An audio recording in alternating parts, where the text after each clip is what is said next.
Over some 60 years, the legendary Jane Goodall has redefined our understanding of primates and the relationship between humans and animals. And she tells our Seth Doane she's only just begun.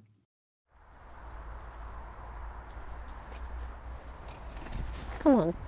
Come on. It's how you might imagine Jane Goodall to be. Stop screaming at me. We just met and were setting up, but the famed naturalist was more focused on a visit from a robin There you are. than our camera crew. Oops, hello, bee. She first learned about the bees and, yes, the birds here at her childhood home in Bournemouth, England. You grew up looking out on this garden, dreaming of another world. Yep, I did. And she found it in the Gombe rainforest of Tanzania, where her groundbreaking work studying chimpanzees in the 1960s made her a National Geographic cover girl. At age 87, she can still be found on the front of magazines and running a conservation empire. Her Jane Goodall Institute, dedicated to protecting wildlife and the environment, has chapters in 24 countries. And there's Roots and Shoots, a program to engage youth around the world. Goodall's own fascination with animals started when she was a kid, spending hours in this tree with library books. I read Tarzan up there. There was no TV back then. That's when my dream began. I'll go to Africa, live with animals, write books about them. That was it. No intention of being a scientist, because girls didn't do that sort of thing. She started as a secretary, then landed a job as an assistant to paleoanthropologist Louis Leakey.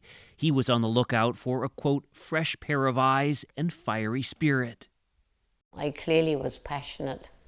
I clearly had an understanding of animals, and he felt that women might be better in the field, that we might be more patient. Also, he wanted somebody who hadn't been to college, so he wanted an unbiased mind. Leakey raised money for Goodall to spend 6 months in the jungle studying chimpanzees in Tanzania. Little was known about them at the time. So these were your earliest observations? Goodall filled stacks of journals with notes. I transcribe these every night. Wow, look at this, 37, 38, 39, 40. Every minute you were noting the behavior. Yes. Crucially, she witnessed the chimps fashioning and using tools, something believed until then was unique to humans. Did you realize that what you were seeing was so extraordinary? I knew that it was going to make a huge impact.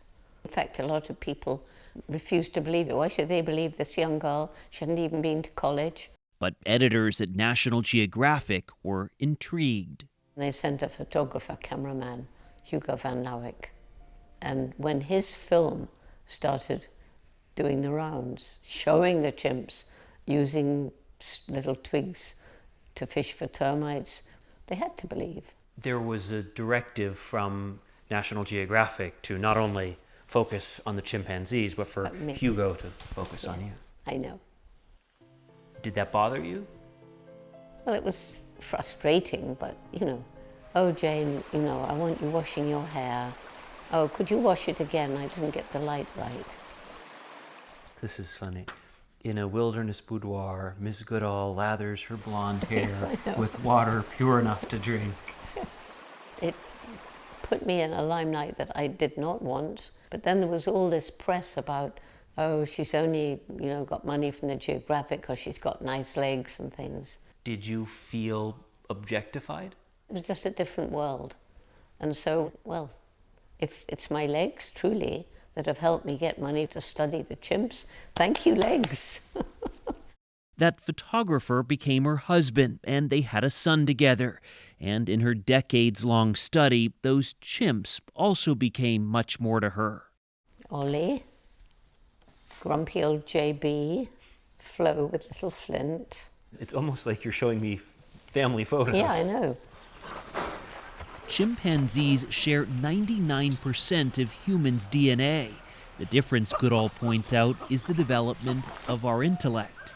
Which makes it utterly absurd that this most intellectual of all creatures on the planet, is destroying its only home. That's your mission Yes. now. Yes, the effects of climate change, the hurricanes, the typhoons, the flooding, the fires. So the key important thing is to give people hope that we can get through, because if you don't have hope, why bother? She's written a new book on hope and calls it a survival guide for trying times. It's part of her race to reach as many people as possible. This planet, it doesn't have infinite natural resources. They're finite. They can come to an end. So what's going to happen if we carry on with business as usual? Pre-pandemic, Goodall says she was on the road 300 days a year. Now she lectures and holds meetings from her room in the attic. Virtual Jane, as she calls herself. Do you want to be this busy? No, Really? no. Why do you do it? Because there's a message to get out, and I'm getting older, and there's less time left ahead of me, and the world's falling to pieces. You feel this urgency. Yes, I do. It means a lot of talking. Have another sip. She says whiskey soothes her vocal cords. I don't want to turn into a couch potato. A daily walk soothes pretty much everything else. You can't just sit all day. It's ridiculous. I can't imagine that you've ever sat all day. Not really, no. Hello, seagulls. Here along the English Channel, it's again clear she's this drawn one to the particular natural day. world, but protecting that means shifting her attention. So now I have to speak to bankers and lawyers, CEOs and politicians. What do you say? I tell them stories, I try and reach the heart. People have to change from within. And Yes, we that have an change, affinity for Goodall water says, too. can start small. Everybody can do something. I mean, when you go shopping, you can ask yourself, did this product harm the environment when it was made? Was it cruel to animals? Is it cheap? Why is it cheap? Is it cheap because of unfair wages? You're asking people to do a lot. Well, why not? If they care about the future, especially if they've got children, you don't have to do it all. You know, even if you just pick one thing, like eating less meat, just do something.